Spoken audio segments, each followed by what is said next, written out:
Well, hello and welcome to another V's Cards video. My name is Veronika Cuic and I'm an independent Stampin' Up demonstrator in Australia. And in this video, I'm going to show you how to make a gatefold card with a twist. We're going to quickly explore the Perennial Lavender Suite from the new mini catalogue. And I'm going to show you a couple of cards that I've crafted and show you some quick tips and tricks along the way. All right, let's get cracking. For the two different cards that I've crafted, I've used the dies which are independent of the stamp set, and that way it's quick and easy. You're simply die cutting without having to stamp the image. So it is the open border type dies that require stamping and creating a border for a stamped image, as these do. I'll show you quickly how they match up the stamped images in the coordinating stamp set. However, it's the three solid dies that I use for the two cards in today's video. Once the dies are cut out, you'll notice that they are quite flimsy, and I think I've learned from my own lessons that you really need to go less on the liquid glue as possible. I would definitely recommend using a silicone craft mat as a backing when you're going to use liquid glue, not only to keep your work surface clean, but also to prevent smudges on your card.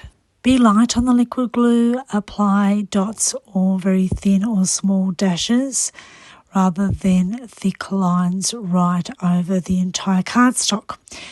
It will smudge. That's why less is more, and I'll show you an example of how I did stuff it up a little bit. Anyway, there you can see the little shiny sticky part of my card, which shouldn't be there.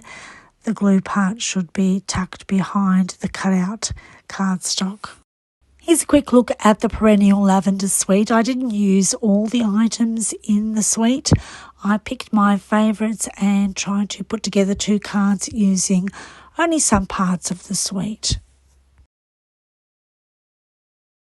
You don't have to use a whole lot of product to make a card great. Be sure to click on the links in the description below with the full product list of each card.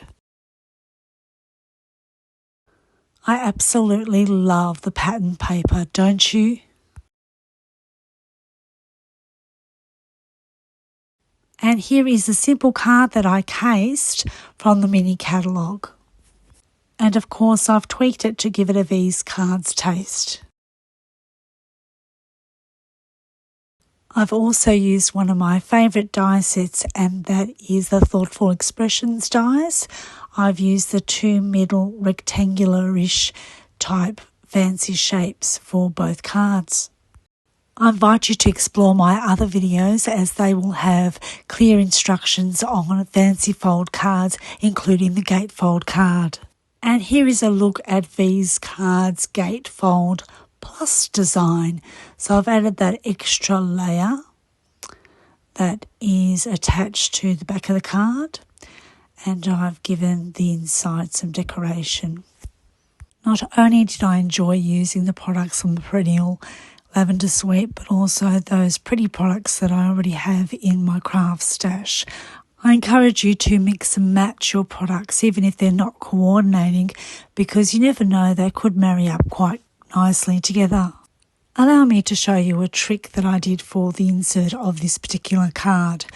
I wanted to add two colours for the one stamp, that is the cute butterfly stamp. And the way I did that was to stamp the gorgeous grape onto the butterfly image, and then using a Stampin' Write marker, mark in some parts of the butterfly. I particularly was interested in the body part and the inner wing that I wanted to change the colour of, and then have the outside part a different tone.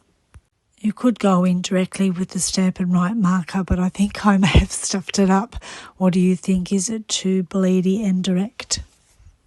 We're almost at the end of this video. Thank you so much for watching. Please take a moment to like and comment in the comments section. I always love to hear you say hello and tell me where you're from and how I've inspired you. I invite you to subscribe if you're not yet a subscriber. Thank you so much for being a part of V's Cards videos. See you in the next one. In the meantime, take care and happy crafting.